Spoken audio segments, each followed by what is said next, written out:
All right. Thank you to everybody listening and to everybody here. We've got a wild and crazy party today. I think this is pushing the most number of guests I've had on a podcast at a time, which is awesome. I feel like we're like cramming people into an elevator, which is incredible. It's like, how many people can we get into one elevator? It kind of looks like that. It does. Yeah. It's like we're all like crammed in. Okay. So what we're doing today is these are not all, but most, I think, most of the certified 3-story method editors, and I of which am one. And these are like some of my people. So I wanted to bring my people onto the podcast to introduce them to everybody who listens and watches. So we're just gonna ask some editor questions tonight and do some get to know you stuff, because y'all will all be back over and over again. So tonight's just about getting to know you. And I'm doing it tonight because I know a lot of y'all listening are coming out of NaNoWriMo, and you have this amazing thing where you won your word challenge. And now you're asking yourself, is this something? Is it something? This is a great moment to get an editor to read your stuff. And so that's why I wanted to introduce you to a bunch of fantastic editors today, because they will read your stuff. Okay, so let's go around, and we're going to go in order of my screen because I can't see your screen. So let's go around in order and just introduce yourself. Give us your name, all the things you have happening in the world, and if you have an editing specialty, what your editing specialty is. I'll go first while y'all think, because I'm Jeff. If you don't know me, you're listening to this podcast, you're in the wrong place. So I'm Jeff. I have books out. I'm about to do my 12th novel, and it's coming out in May. I put it up for a pre-order, even though I've only written 70,000 out of the 150,000 words that it has to be, to force myself to finish it by January. So that's happening. And I specialize in editing dialogue. Which again, if you don't know that, you might be listening to the wrong podcast. All right, JP, you go. Oh, hey, I'm JP Reinfleisch. I do this serial with this crazy person named Jeff called Nerds. I forgot to introduce our serial. That's fine. I'll do it for you. Thanks, JP. You're welcome. JP's always got our back. Yay. Yes, so I do that. I also have a couple short stories out. I live in the Midwest, and I really like to focus on what I like to call story hypothesis, which is a deeper meaning of theme. So I really like to get at the heart of someone's story and make sure that that is reflected in all of their scenes. That's my jazz. That's what I like to do. I'm also in serialfictionshow.com, which is a podcast for both readers and writers about serial fiction, and rightawaypodcast.com, which is with Chris Kane, and we talk all about writing. And Serial Fiction Show is with Christine. Nice. All right, Christine, you go next, since JP name dropped you last. You did. I'm Christine Daigle. I am in the Detroitish area, and I love working on everything, but in particular, I really like working on outlines to help with structure. So if you've got a structural problem, I love working on structure, and I love working on character consistency, because, inconsistent characters aren't great.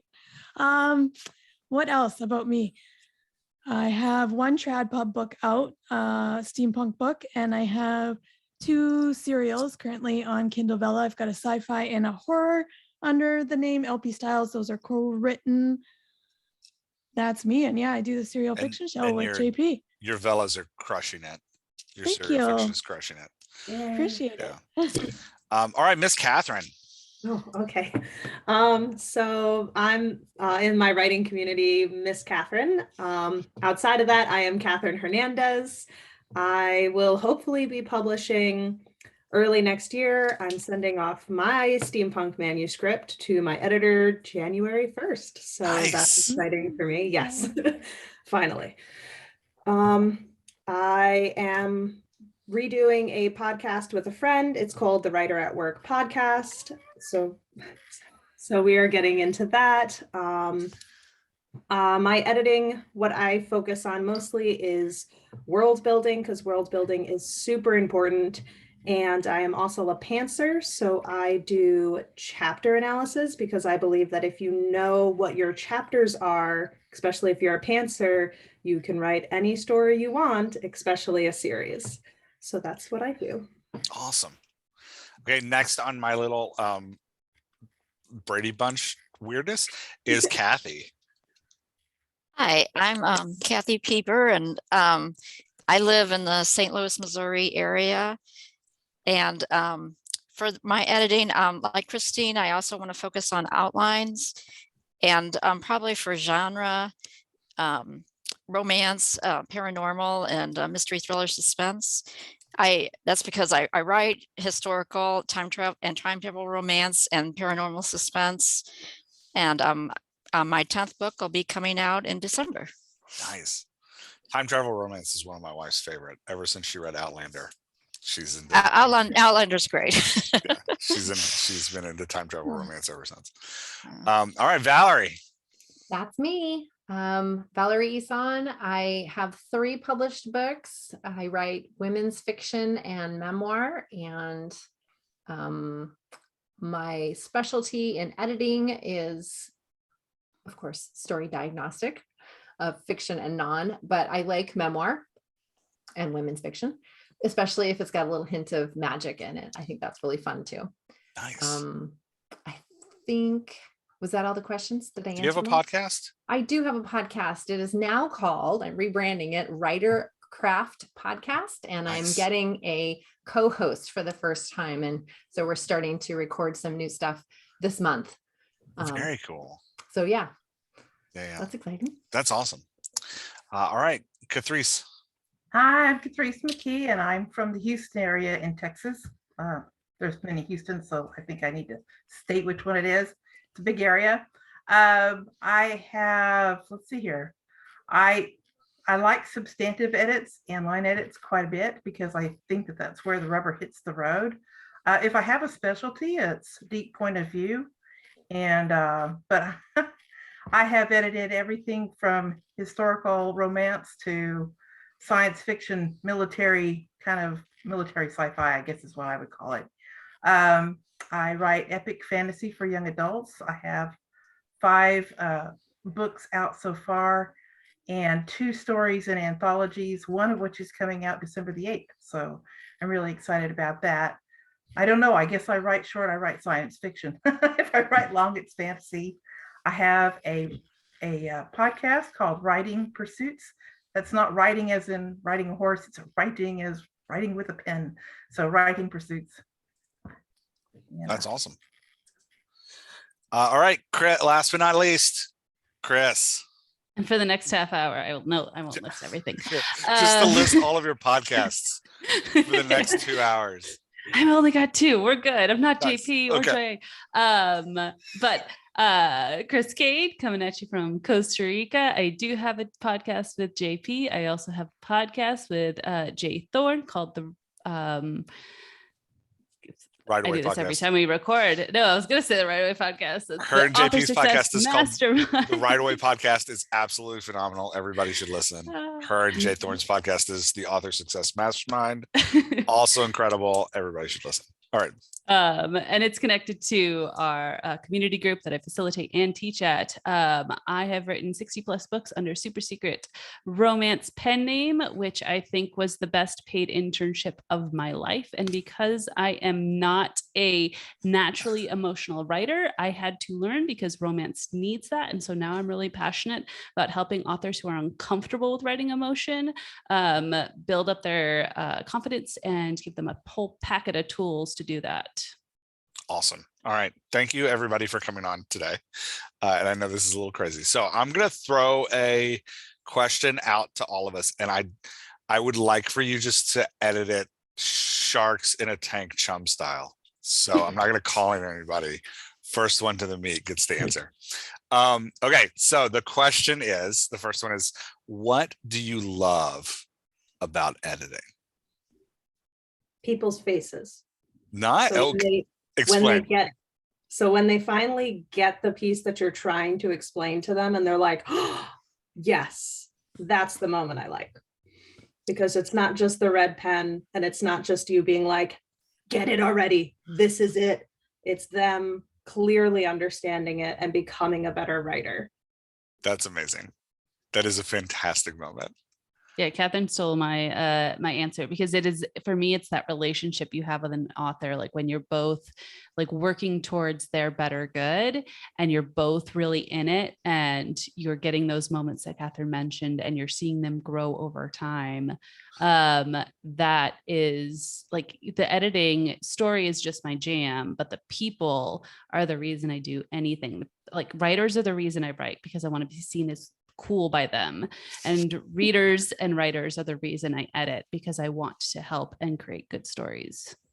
That's awesome. Yeah, I will piggyback on that and say that I've had a couple clients send me back their finished work, like after we've edited it, and that's like my greatest joy, because it's like, oh, we made this better together. Like me working with you actually made this better, which is great.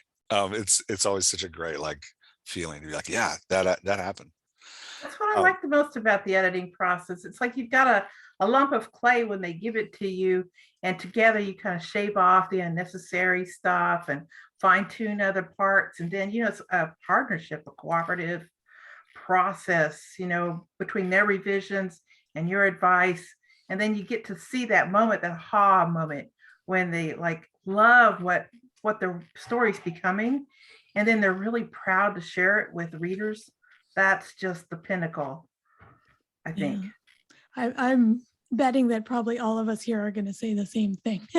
I think that's why you do editing, right? That's exactly what it is. It's when they have that aha moment or that eureka moment, and you know that they've got something that's fundamentally going to make them a better writer going forward, where, you know, when you've been working with someone and all of a sudden they get structure, and they're like, oh my gosh, I get structure, like that's a thing in a book. Or, you know, I get how to make a reader feel emotion, or I get character wants and needs and how to make a consistent character. So I think when you see that light bulb go on and you know they've kind of leveled up and that they've learned something as a writer that you're not going to have to teach them again, that's for me hands down the best. Yeah. I'm going to say something totally different that doesn't have to do it, Valerie, do it. It does have to do with them, of course, but I like being able to provide that checklist. I'm kind of a checklisty sort of person, and oftentimes when authors get their first feedback ever, it's really overwhelming, and they've got this ginormous project to do and they don't know where to start. And especially when you work with a rubric, it's like a built-in checklist. So they know exactly what they need to do to fix it. They know exactly what to do next. And also new authors, especially, and seasoned ones too, they have the day job. And so the writing is kind of a side hustle. So when I write as a side hustle, I tend to, it takes me a while to like get into the groove, you know, when I'm not at the day job. And, you know, sometimes it can take an hour and a half to kind of get into my project if I'm not working on it every day. So being able to have that checklist, I don't have to spend the time. I can just be like, all right, what's the next thing? Oh, settings pass. All right, that's what I'm doing today. I'm working on setting, and it's just easier. And I like being able to provide that ease, those actionable steps. For listeners who aren't familiar with the rubric, which is something that Valerie mentioned, we as 3-story method editors use, it's kind of like a grading sheet, but it's not a grading sheet. It makes it a little bit more clear about what we're saying when we're saying, hey, this pacing isn't quite right. We're able to kind of point out a bit more what it is. If you want to check it out, you can go to www.storyrubric.com. It's free to download. Yeah. And I just, I love the rubric just as a writer, because it was something that I did anyway before they were even like, oh, here's a rubric, because I get really overwhelmed trying to do all the things at once, you know, so I have to do a pass for world building and one for character and that kind of thing. So it really is great. You should go check it out because it's very helpful, especially if you struggle doing all the things at once the way that I do. I have to do my editing in passes. Me too. It's also well, I was going to say non-emotional, but maybe that's not the right word. It's Less subjective. confrontational. It's very objective, you know, Yes. it's just, this is underdeveloped, this is excellent, this is sort of in between. Yeah, so it's easier to take that feedback, I think, becomes Yeah. even more constructive. I was actually on the both end of getting the story rubric done by an editor and also using it as an editor. And there's this really nice feeling being able to know like what you are good at as well as what you need work on, because it allows you to have this kind of focus as to like where the story can go, where can I progress, and not have to feel this insurmountable amount of just like, oh, I'm terrible at everything. Because I've also been edited without the rubric, and usually, at least through that edit, I was just told what I need to fix. And sometimes just seeing what you need to fix as, you know, a newer writer, you feel just this dread. So being able to know that like, okay, well, in this story, my characters are well developed, but my pacing is bad. I know I can focus on pacing. So that's why I really love using the rubric, especially as a quick tool for that communication between an editor and the writer.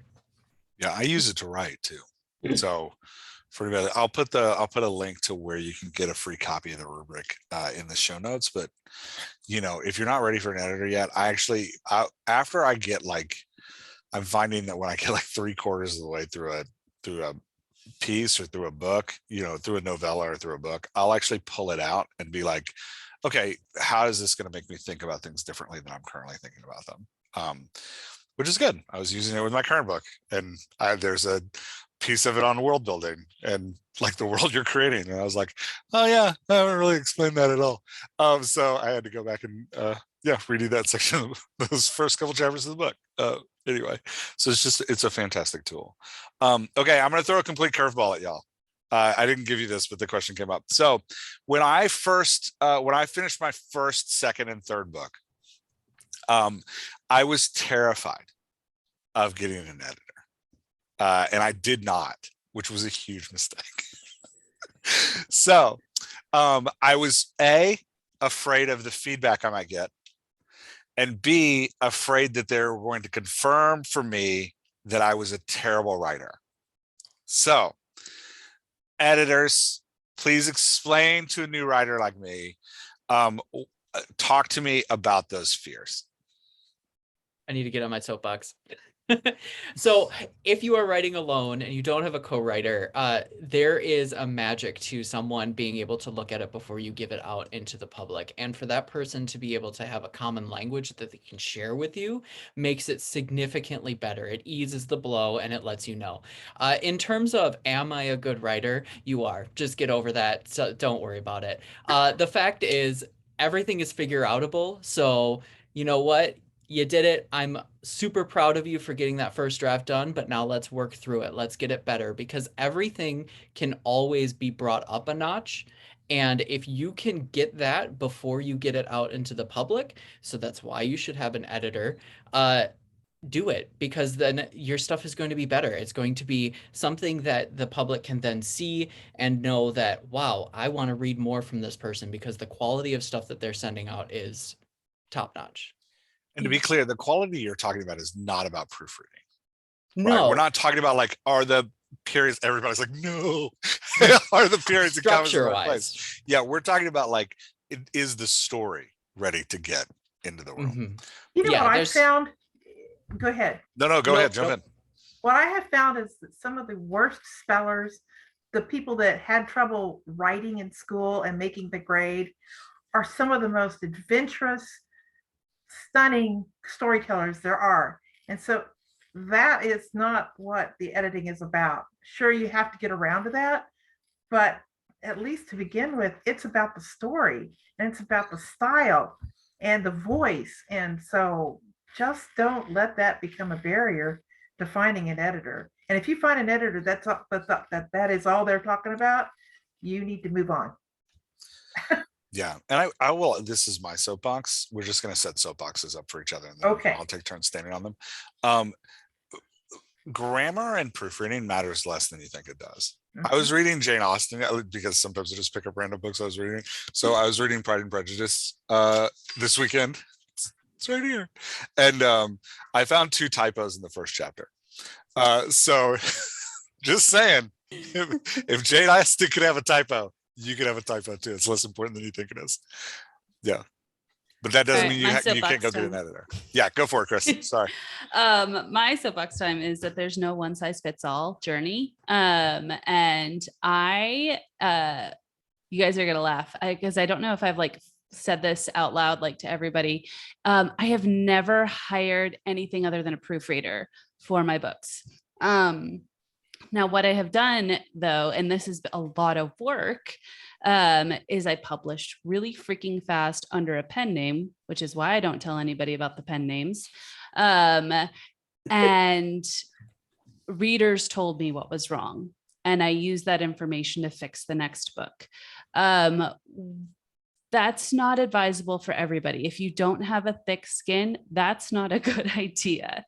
But also maybe you don't want a full developmental edit yet. Maybe you want to coach. A lot of author or editors and many people in this group offer coaching services. So you can focus in on one thing, or if you need to focus on business or motivation, like there's a lot that you can dig into to figure out exactly what you need to get your story out there. And just to add to that, this is my own kind of theory of the author world, so I don't know if it's real or not. So everybody like shake their head no at me if it's not. There seems to be different types of authors out there that are writing, like you're saying, are writing for different reasons, right? Like I have some book coaching clients that they've been working on one book for 4 years, and that book is a love and a passion of theirs, and they want to get it to the best possible place it can be. A book coach, a long-term relationship with an editor is perfect for them because they want to like work it, have somebody look at it, work it, have somebody look at it. That's perfect. But you know, there are also those of us in the world that specifically are writing for money. So it's not about like getting the perfect thing. It's about getting the smallest viable product into the market. Like you were saying, Chris, looking at that product, evaluating what went right and what went wrong, and immediately getting the next version of that product, even if it is a different book, into the market, right? Like in churning and churning. And for that, you need an editor that moves really fast. And if you're doing that, I would say, you know, what you might want from one of us is after you've churned out 3 to 4 books, taking the one that you think is the best and getting a diagnostic edit, which we all do in less than 60 days. To give you feedback on like how you're doing with story structure and like how you're doing with world building to improve your future books. That would be I would use if I were churning in that way, which I tried. I'm not capable of churning like that. I need to write like, you know, long emotional things that nobody wants to read. But if you're not into churning that way, I mean, if you're into that kind of churn, using an editor to learn from for future books, I think is super valuable. Yeah. Oh, go for it. So as someone who is sending it out to an editor at the moment, don't be afraid to talk to people or editors and see who you match with, because you don't have to go for the first one who's like, let me edit for you, because they might not be exactly what you need for that.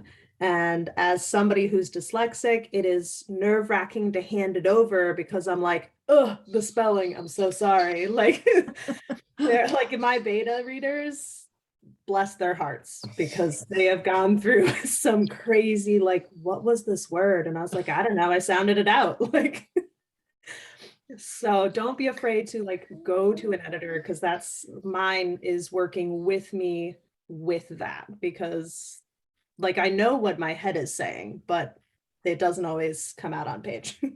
So don't be afraid to talk to different people to pick the correct editor. Nice. Fantastic advice, everyone. Thank you.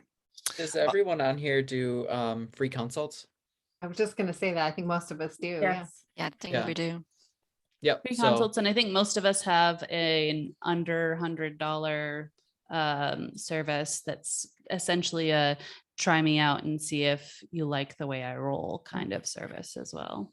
There you go. You got 8 editors right here. You can talk to us. You just right after this, go to everybody's I know. website and get a free consult chapter from every single one of us, and the first 8 chapters of your book are done. I just want to talk to your audience, Jeff. Okay, question number 2, and I said I wasn't going to call anybody out, but Kathy, I'm calling you out because you sat silent through the last question. What is the hardest thing to catch for you when you're editing? I think the hardest thing, and I think this probably differs for everybody, but it's continuity errors. And that's my own editor has saved me so many times by finding something that just doesn't make sense, but you miss it when you're in the story, and especially if you've gone back and made changes and maybe you've moved stuff around. I think that is one of the hardest things to catch, and one of the but really valuable if an editor catches that for you.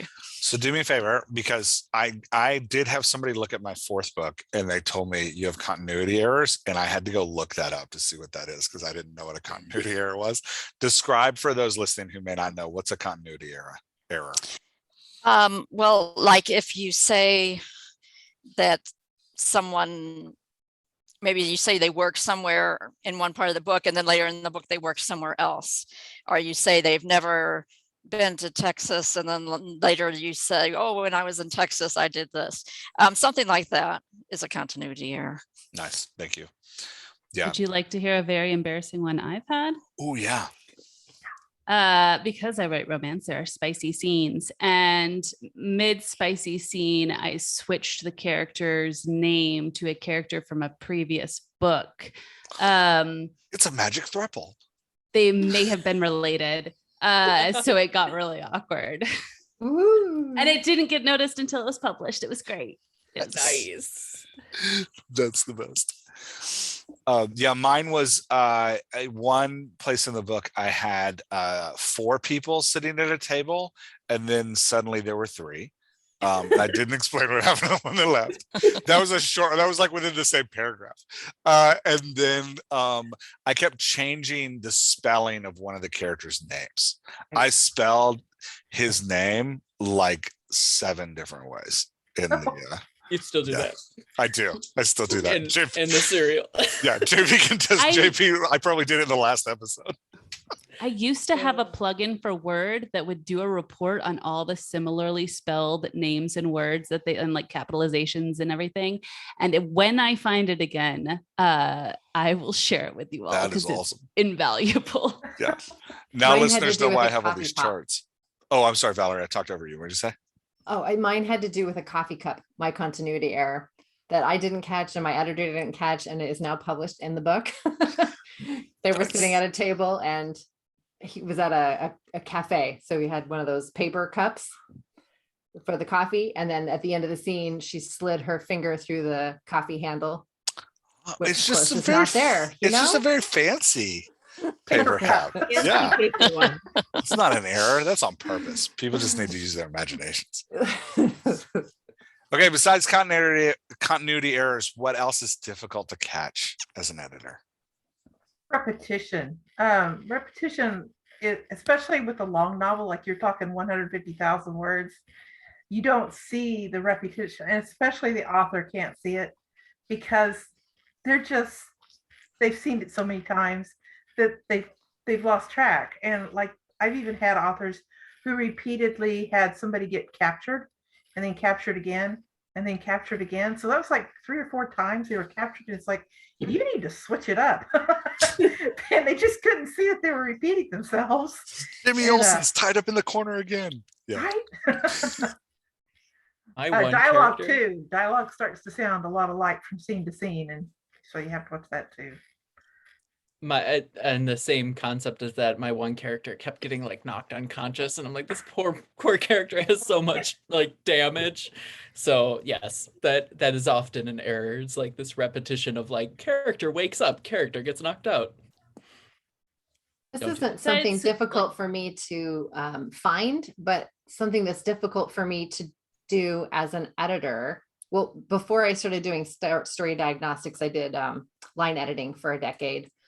And when you have to go sentence by sentence and change up the sentence structure and the grammar and sometimes even word choice because that's wrong somehow, keeping the author's voice intact while you're changing all that stuff is really, really hard. And actually the hardest client I ever had was her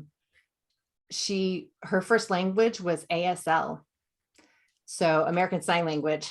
So I had to basically translate all of her work in order to make it English. And that was really, really difficult. Wow. Not my wheelhouse at all. That's intense. It was exhausting. I don't like doing that. Yeah. That is not my specialty. Yeah. Anybody else want to share a weakness? I can share mine. I am so empathetic to what I read that I'm pretty much in for any world. So I miss genre conventions all the time. We were like, it's a sci-fi. And then we're like spending 9/10 of the book on Earth. And I don't, I'm like, I was here for it. It was great. We were in the sewer the whole time. It was awesome. I loved it. And then I that's actually where the rubric really comes in handy, because then I go to the rubric and I'm like, oh yeah, this wasn't a sci-fi. So yeah, that's one that I struggle with, is catching genre conventions, because I start reading and I'm just all in. So I stop thinking about what the book is supposed to be hitting. That's why we have specialties. So I That's like right. working on memoirs because I know the genre expectations for memoir, and I can help people write memoir, but I'm not so much into sci-fi. So I don't know what those genre expectations and those obligatory scenes are for sci-fi, so I would pass that on to one of you guys.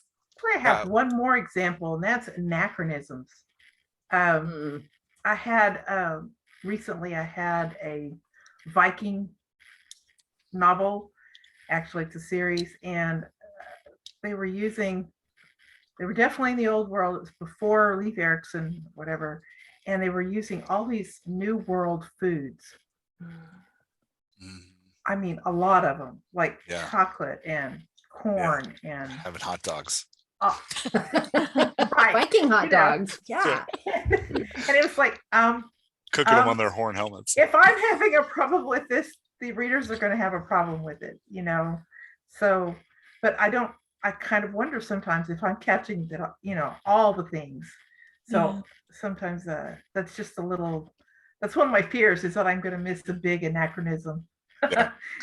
Kathy, I bet in your time travel romance, that's a big deal. Yeah, it can be easy to accidentally put something from the wrong time. Yeah. Yeah. You got to be like, they brought it with them. Anyway.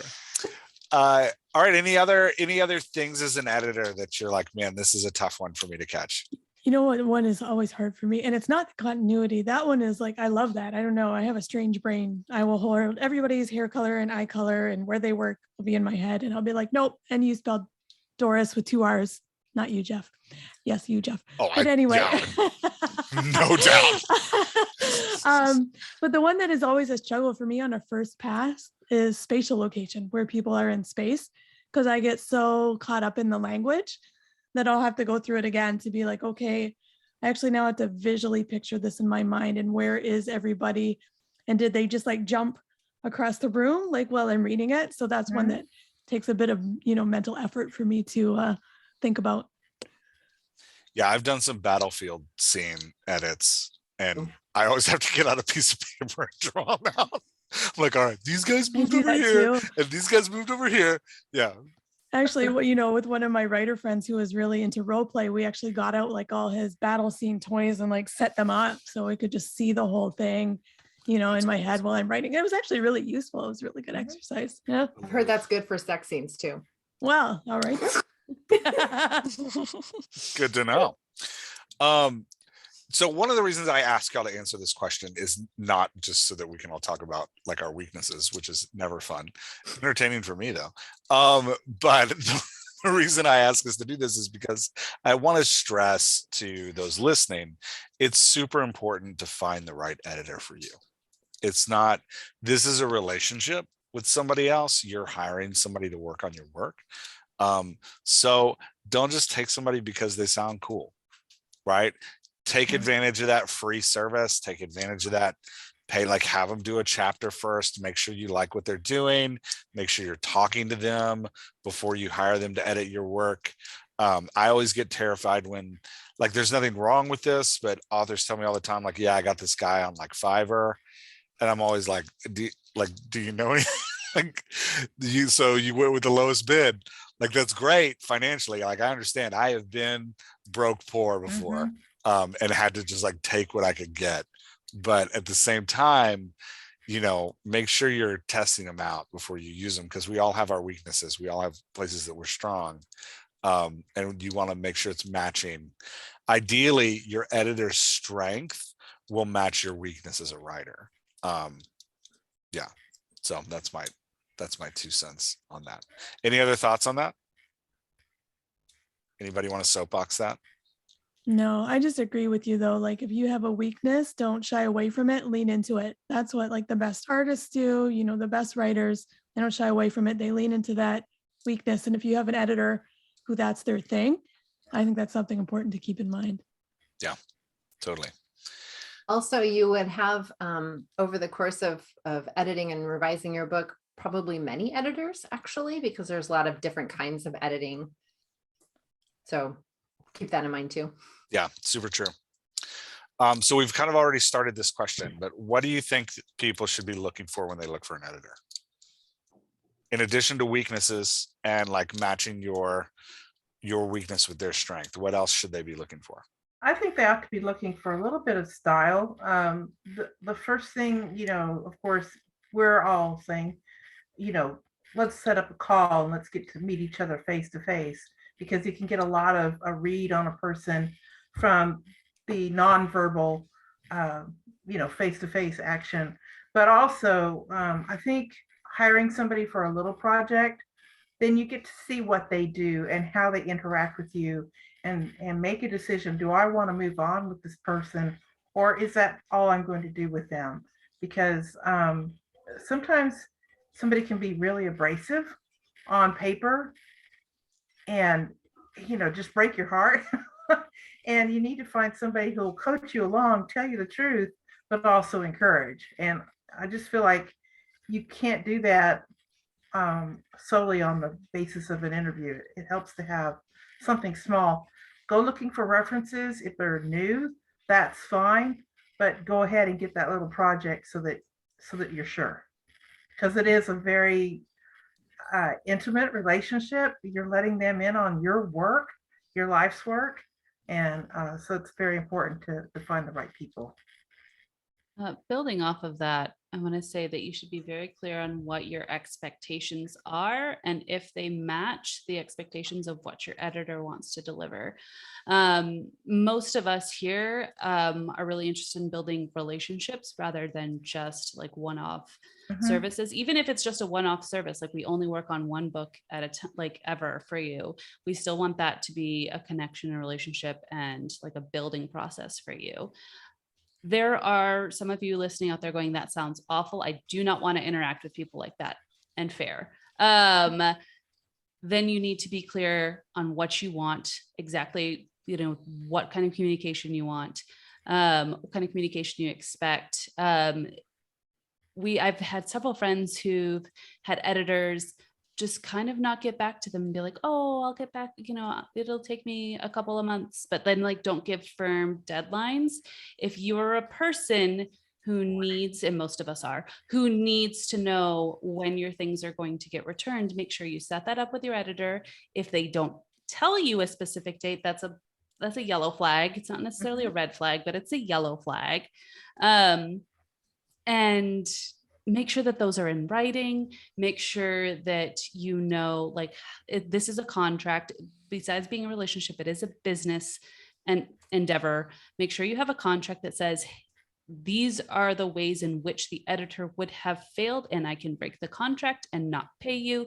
But also on their end, these are the ways in which the author has not met their deadlines, and I am breaking the contract, but I get to keep my deposit. Like, all of that is to protect everyone so that no one does work for free, but also no one's paying money for nothing. Contracts are good too. Yeah. I would say for like 3-story method and the story diagnostic, like the reason that I became an editor and the reason I got this service to begin with was because I wanted to become a better writer.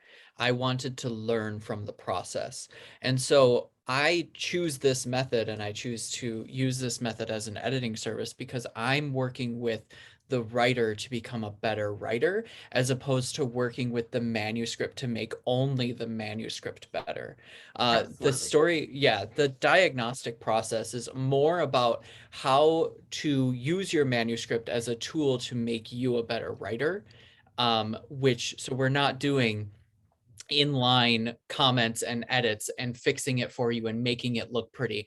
We're telling you the pieces, we're highlighting the parts that we're suggesting should be changed based off of our rubrics and based off of the information we know, and making you a better writer. And that's what, at least that's how I interpret 3-story method, and that's how I approach it, is making someone better. To rephrase what JP said, of something we've talked about, our goal is to teach ourselves out of a job, that you don't necessarily need us anymore, except for maybe emotional support. Yeah. To build off of that, I think looking for someone who's got that casual professionalism is also important. You don't want someone who's gonna baby you through the entire thing and be like, you did a good job, it's okay. You want someone to be like, no, you need to work on this, but good job. So you need someone who's gonna, you know, like mentally slap you and like pat you on the back at the same time. Wow. All right, so let's thank y'all for coming on and talking about editing and what to look for in editors. Again, if you're listening, I'm going to put everybody's information and websites in the show notes.